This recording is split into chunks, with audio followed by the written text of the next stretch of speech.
assistance that we had from mutual aid, especially from our brothers and sisters from out of county. So they were very good at getting the 90% done last night. They finished up the last part of that this morning, and then the priority for them is now that we have a primary of the city done, we're going back through a secondary, more detailed look at what we got. So far, we don't have any major structural reports of any kind of damage. We have a couple mobile homes that have been displaced, knocked off their foundation a little bit, but nothing serious. We haven't had any serious injuries of any type, and no firefighters or first responders sustained any injuries. So for today, priorities are to grid the city, assess it for risks, and then we currently have 2 strike teams of engines running 2 different branches, running our normal calls that we have throughout the county every day. So our guys, our brothers and sisters from the county have stepped up. They're running our battalion out here in the desert, and we are taking in our normal amount of calls for hazardous conditions. We are having gas leaks, gas smells of natural gas, and then electrical deals as well. So that's how we're addressing those issues at the current moment. And that's our status as far as the fire side is concerned. Thank you. Next speaker will be the Public Information Office Chief from Caltrans District 9, Christine Nadler. Good morning, everybody. First of all, Caltrans would like to extend our heartfelt concern for all the families affected by these earthquakes, including our own, who have many homes in the area as well. At this time, all roads are open throughout the area. 2 sections of State Route 178 were most affected, a 500-foot stretch 6 miles east of the San Bernardino-Kern County border, and a 150-foot section that would be 8.5 miles east of the Kern County border. Rockfall has been cleared from State Routes 190, 178 west, 178 east, and State Route 127 as well. Caltrans Inyo-Kern and Independence maintenance crews worked through the night to patch State Route 178 east at the location damaged by the 7.1 magnitude quake. Road conditions on this route are uneven and rough, and we encourage drivers to please proceed slowly throughout the area on all roads through the area as we're still continuing to experience these seismic conditions. A $3 million emergency contract has been approved for a permanent fix to these 2 sections of State Route 178, and Caltrans is currently mobilizing contractors for the excavation and repair of this highway. Our Caltrans traffic management team will be arriving and slowing traffic on State Route 178. All drivers, please proceed slowly whenever you see cone zones in the area. We can't stress this enough. There's a lot of uneven pavement, and it's a danger to drivers and also to the crew members working on the sides of the road. We also encourage all travelers to please carry emergency kits in your vehicles when you're traveling. It's just imperative that you are prepared no matter where you are. This 4th of July weekend, I'm sure we didn't expect this. And so make sure that you equip not only your homes, but your vehicles as well. Our next speaker is American Red Cross Public Information Officer, Mimi Teller. Good morning, everyone, and thank you to the community for allowing us to come in and support you. So on Thursday, following the initial 6.4 earthquake, we opened a shelter here at the Karamagi Center right next to City Hall, and we will remain open as long as needed. As of this morning, we had 163 people staying with us, and we have room for capacity up to 500.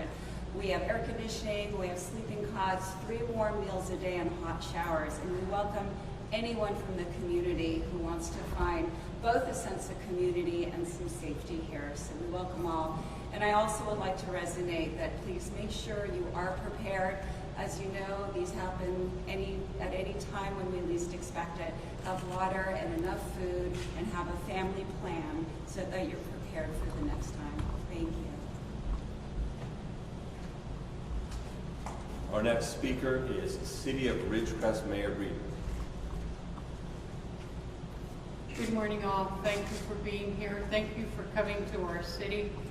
We invite you to come back at another time when it is not one of these stressful things. We want you to come back and see what a beautiful community we have. what a fine city we have and what wonderful people we have. We did last night have some bad people come into this community and try to take things away from some of our business owners. I asked all the residents, if you see something, report it, say something. If something doesn't look right, question it. Talk to your friends and your neighbors, and please, please, please keep abreast of what's going on. Watch our website, keep in track of the police department and the city, and you will come through this okay, because we are a community. Thank you. Our next speaker is Kern County 1st District Supervisor Mick Gleason. Thanks. Welcome all. Glad to have you here. We don't know what's in store for us the next couple of days, but I do know that we have a great team assembled, and I'm very thankful that the conditions that the chief talked about in terms of the minimum damage, understanding what we've been through, is remarkable, and I attribute it also to the great team that the mayor has assembled and the chief has assembled, and everything's worked out, coming together really well, so I'm very thankful for that. The dam in Lake Isabella Dam is passing all inspections, so we're happy with that. We're in contact daily with the White House. We've been in contact with the governor's office. He's been very concerned about what's going on down here. We've talked with the offices of Senator Harris, Senator Feinstein. We toured the base with Congressman McCarthy, Senator Grove, and Assemblyman Fong. So all the channels are open. They're all working. The county is stood up as EOC. It's operational. I'm in daily contact with them. They're watching very closely what's happening up here. The Board of Supervisors is getting together on an unscheduled meeting to declare this and support the city of Ridgecrest and the community in declaring a state of emergency. So that'll be helpful. Back me up, Mayor. So looking forward to doing that. Everything's in place. Everything's we have a team ready. So we're prepared for the next couple of days, and we're looking forward to it. Thank you for being here.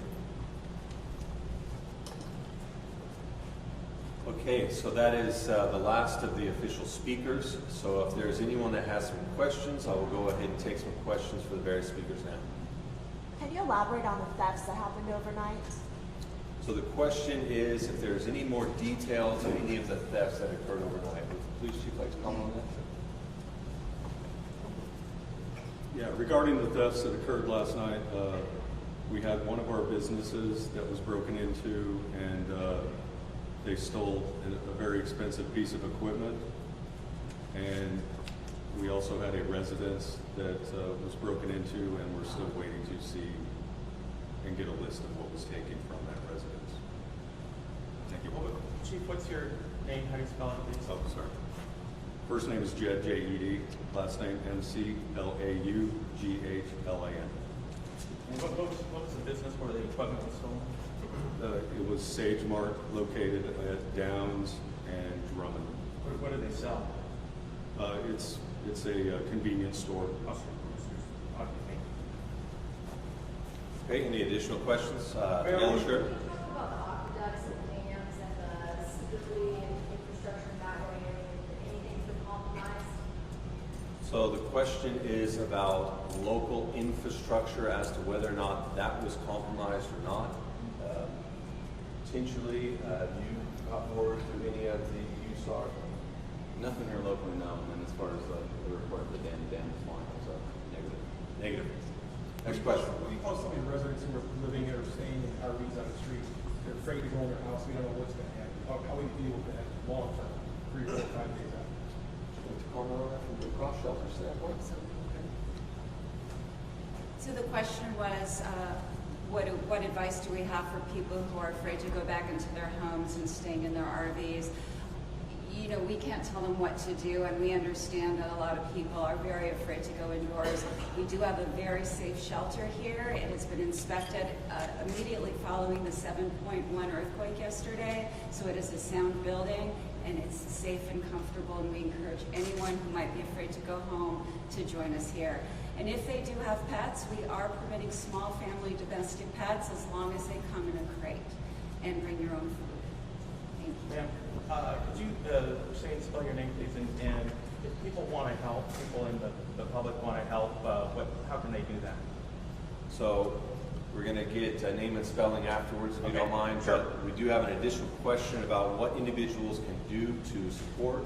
We have received word to answer that question that for right now, monetary donations are preferred. Rather than flooding this and causing a secondary incident from oversupplying this community with some that they're not ready to distribute, monetary donations at this time only. Next question, sir, the red shirt. Preliminary inspection of building safety throughout the city. Have we had any additional buildings, either residential or commercial, with yellow tag, red tag, one of those figures? And do you intend, or is there a possibility of bringing in additional inspectors to try to expedite it if people think their home might be compromised, they don't know who to call? Okay, so the question is twofold. What are maybe some of the statistics of the types of damages, minor or major, throughout the community? And are additional building inspectors coming in to facilitate more expedited inspection of the homes? And I think the chief of the police would like to speak on that. Yes, we already have brought in other inspectors to help our inspectors with residential and commercial. And if somebody wants their building inspected, whether house or commercial building, they can contact the police department and we will schedule that and try to get those inspectors out. If we do need more, we will go through Cal OES and request more. No updates or no additional red tags or yellow tags at this point? We have our code enforcement out there as well. Obviously the burned buildings, those will be red tagged, and I do not have numbers yet as of right now for those red tag buildings. Where can people Okay, one more donate? question. Where can people donate if they want to help out? To the Red Cross, or where would they go? So we have a question about where people can send their donations to. Would the Red Cross like to direct individuals to that? Yes, thank you. Everyone can go to the Red Cross website, which is redcross.org, and there are links there to donate. And as mentioned, cash donations really are the best right now, so we can disseminate them as the need is required. And the spelling is M-I-M-I-T-E-L-L-E-R, Mimi Teller. Question here in the Can you middle. talk about the illegal activity? Was it break-ins or what happened last night? Can you give more details? Somebody So robbed? we're asking for more details about And the also, sorry, if anyone was arrested? more details about the break-ins, which we've covered. That's going to be a breakout afterwards because now we're starting to get repetitive. Any questions about something we haven't covered yet? Yes, sir. About how many quake-related medical aids did you respond to, and what types of injuries did you treat? So the question posed now is what types and how many medical emergencies arose from the earthquake and what was that response? And do we have fire to speak on that? We don't have exact numbers, but as far as injuries, they were very minor. We're talking like cuts and bruises, and nothing major at all. No one even was flown out. There was precaution measures taken place by EMS to evacuate some more critical patients, which was already being done from the hospital anyways, but that was already in play. So that wasn't a result of any severe injuries. Injuries were minor. Call volume was obviously up due to the fact of the earthquake, but I don't have exact numbers for you, but minor injuries. Okay, well that will conclude the question and answer portion of the press conference. All of the individuals that spoke here are going to be available for a one-on-one breakout now at your convenience. Thank you.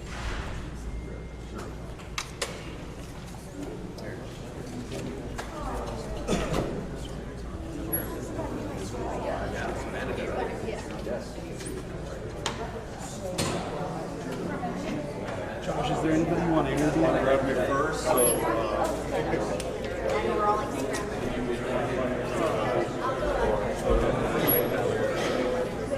We're going to grab the chief. Okay. Well, that's why you're here. We got a lot of kids. Sorry. I got the mic right here. I'm gonna put this on. I'm taking your suggestions.